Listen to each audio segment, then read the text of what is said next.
албарын зүйлүүдийн дотор бол ялангуяа дорн зүгийн их соёл буддийн шашны холбогдолтой ийм янз бүрийн амтан, үлгэрийн амтан лууч байдаг юм уу? За орд гаршийг чимдэг зэвад за Монгол оронд байдаггүй ийм амтнууд байна. Жишээлбэл сармагчин, бар арслан ийм амтнуудыг дурсалсан ийм уран барилгын чимгүүд бол эндээс гарсан. Энэ маань бол бидэнд юу харуулж байна вэ гэхлээр зэрэг яхахгүй тойрол хааны энэ орд энийг одоо бүтээсэн эзэн хаан өөрөө дорн зүгийн соёлыг бол их хүндэтгдэг. Тэр соёлын баримтуудыг бол өөрийнхөө орд гаршид тусгасан хойч үедээ бол энэ үлдэх болтгой гэж одоо энийг хийсэн. Энэ уран барилгачид энэ хүмүүсүүд маань бол энийг бол захиалгаар одоо яахрахгүй тэр Монгол овогтон ялангуяа Азийн нүүдэлчин овог аймагуудын соёлд бол суурьшил иргэдийн орон байр байшин байгууламж ямар өнцтэй байх вэ гэдгийг бол бас хослуулж ингэж нүүдэл соёл суурьшил соёл хоёрыг бол хооронд нь хослуулж ингэж одоо энэ ордыг бол байгуулжээ гэдэг ийм санаа сэтгэлийг бол яхахгүй энэ ордыг малтахад олдсон энэ албарын зүйлүүд бол баталж өгч байгаа юм аа. Дүүхийн их сурвалжууд Хэрээдийн ван тойрлыг Нестор шашинтай байсан талаар дурдсан байдаг юм байна. Зүүн Ром гэгдэг Византийн Константинополь хотод амьдарч байсан Хамлам Нестор Загламын шашны талаарх үзэл баримтлалынхаа улмаас манай эртний 431 онд их нутгаасаа хөөгдөжээ. Нестор хамб Иесус Христийг талан бурхан, талан хүн гэж үзсэн төдийгүй Иесусийн их Мариаг дарих гэж нэрлэхээс татгалцсан юм. Их нутгаасаа хөөгдсөн Несторчууд Персэд дөрвөн амьдарч байгаад хүрээгээ тэлж дундад Аз хүртэл нүүдэлэн шашнаа номлож байжээ. За дундад Азиас болохоор ингээд Монголын нутаг дэвсгэр рүү ажмаар болвол Несторианы одоо үзэл баримтлал цаашаа дэлгэрсэн. Ингээд хамгийн анх 1007 онд өөрөөр хэлбэл 11 дугаар зууны яг ихээр болвол 8 Хэрээд нар одоо ингээд Загламын шашинд орсон гэж тийм ээ. За түүний дараа түүний хөрс цэргэлдээ 8 за онгууд аймаг бол одоо дараагаар одоо Христийн Несториан шашны урсгалд бол орсон юм төвхтэй. Монголын нутаг дэвсгэрт одоо ямар хүмүүс энэ Несторианы үзэл баримтлалыг авчирч одоо дэлгэрүүлсэн бэ гэхлээр уйгуруудыг гэж судлаачид үздэг.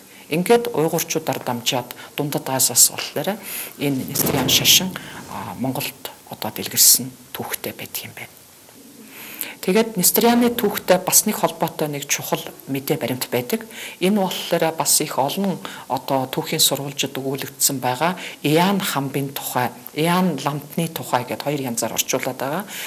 Нэг Несторианы одоо хаан Иоанн хамб тийм ээ.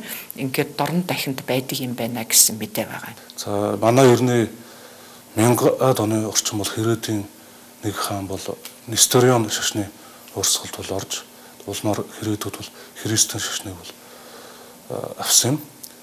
Ингээд үеийн судлаачид болохоор Иоанн хамб бол нэг үедээ бол нөгөө Хэрээдийн ван хааныг одоо Иоанн мөн гэж нэг хэсэг үздэг байсан. Дараад нь болохоор Хүлэг хааныг болохоор энэ бас одоо нөгөө Иоанн хамб чинь энэ л юм байна. Энэ Несторианы одоо хаан яхахгүй мөн байна ч гэдэг юм уу. Ингээд цагийн одоо хурд ирэх явцаар бол янз бүрийн одоо хаадуудыг болохоор Иоанн хамб гэж одоо нэрийн дэвшүүлэх явдал бол түгээмэл байсан. Тухайн үед тэрхүү алдарт Иоанн хамбтай уулзахаар дорн зүг Монголыг олон хүн зорж байсны дотор Санбартан, Плано Карпини, Вильгельм Рубук нар байжээ.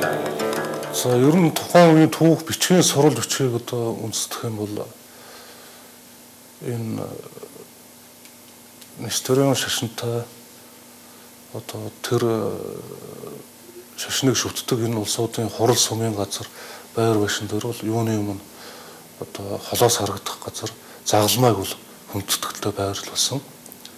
За ордон дотор ороход бол тэр бурхан тахилын зүйлийг гэдэг цох ёсны дагуу одоо байрлуулсан байсан тухай тэмдэглэлүүд бий. Нууц төвчөнд бол яхахгүй ван хаан бол Христийн шашны нэг урсгал болох Ресторан шашныг хүлээж авсан ийм хүн байсан ингэж байдаг.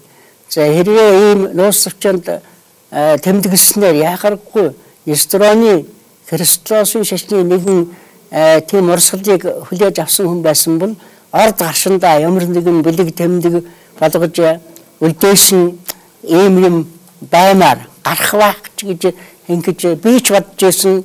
Ерөн судалгаа явуулж байгаа энэ үед миний хамт ажилладаг судалгааны хүмүүсч ингэж бодож байсан баг. За гэтэл бол энэ бол яг сансанчлан гараагүй. Ялангуяа одоо Христосийн шашинтай холбогдолтой ийм юм гараагүй. Энэнд бол гайх юм байхгүй байх гэж бодож байна. Яагаад гэвэл зэрэг бидний археологийн дурсгал дотор хамгийн олон 100% гэж үзэхэд бол яахаргүй одоо 80-90% нь бол дандаа дуран зүгийн бурхан шашинтай холбоотой, сүшиг хүчилтэй холбоотой, одон гарагтай холбоотой ийм юмнууд гарч байгаа учраас тэр Христосийн шашинтай холбоотой ийм дурсгалын зүйлийг эндээс одоо олоход ер нь археологч миний хувьд бол тэр өвсөн дотор юм уу газар хөдөө хайчихсан зөв олохтой адилхан юм шиг санагдаж байсан.